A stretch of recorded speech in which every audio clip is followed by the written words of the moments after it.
шӯъбаи минтақавии Бонки Миллии Тоҷикистон дар шаҳри Хуҷанд аз фаъолияти 6 моҳаи худ дар соли 2022 ҳисобот дод.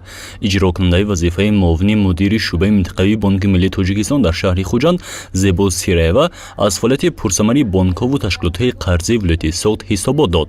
Дар баробари аз муваффақиятҳо гуфтан, ҳамзамон аз муаммову мушкилот ва нигарониҳое ки байни ҷомеа ҳангоми гирифтани маблағ аз банкоматҳо мавҷуд аст, таваҷҷӯҳ зоҳир гардид.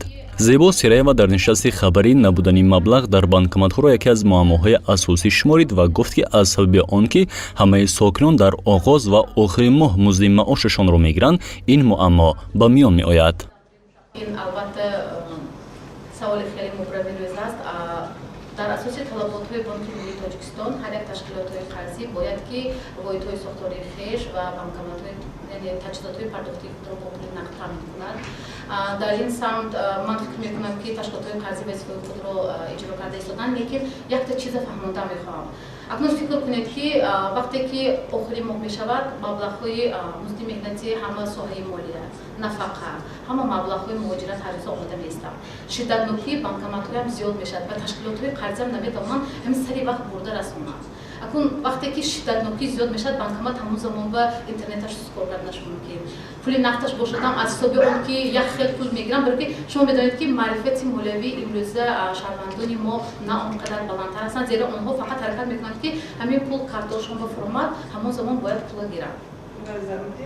не дуруст зарур. хайр ҳозир ман хато накунам, агар зиёда аз 10,000 таҷҳизотҳои пардохтӣ ҳастанд дар бисёри ҳам дорухонаҳо, мағозаҳо, магазин, ҳама мағозаҳо яъне насб карда шудааст, онҳо метавонанд бевосита ба ғайринақдӣ ҳисоббаробарӣ кунанд. бинобар ин ташкилотҳои қарзиам зӯрошон сари вақт яъне пур карданро нариста истодааст. банкоматҳо бисёр бошанд, мардум бисёр бошанд, ҳама як рӯз ба мегиранд, бароки маблағи худи аз они барои нафақаи пасандозҳо, нафақаи амонатбанка бишинад, як рӯз ба ҳама маблағ мешавад. барои ҳаминам як рӯз ба ҳамина пурра таъмин кардан ин кори мушкил аст.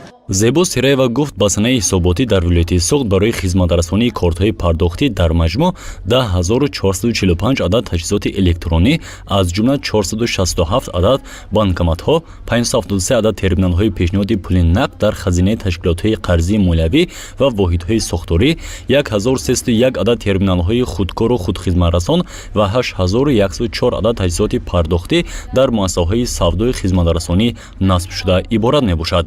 ӯ гуфт оид ба намудани маблағ дар банкоматҳо ба шӯъбаи минтақавии Бонки Миллии Тоҷикистон дар шаҳри Хуҷанд ягон муроҷиат ва ё шикоят нашудааст. ин дар ҳоле ки ҳамон рӯза вобаста ба ин масъала дар шабакаҳои иҷтимоӣ сокинон изҳори нигаронӣ мекунанд.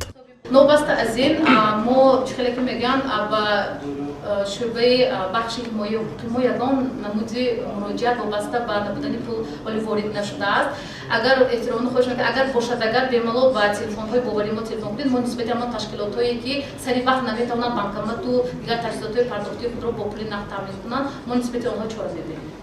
вобаста ба масъалаи набудани маблағ ва ё сари вақт пешниҳод накардани он ба мизоҷон тариқи Бонки Давлатии амонатгузории Тоҷикистон Амонатбонк низ таваҷҷӯҳ зоҳир карда шуд.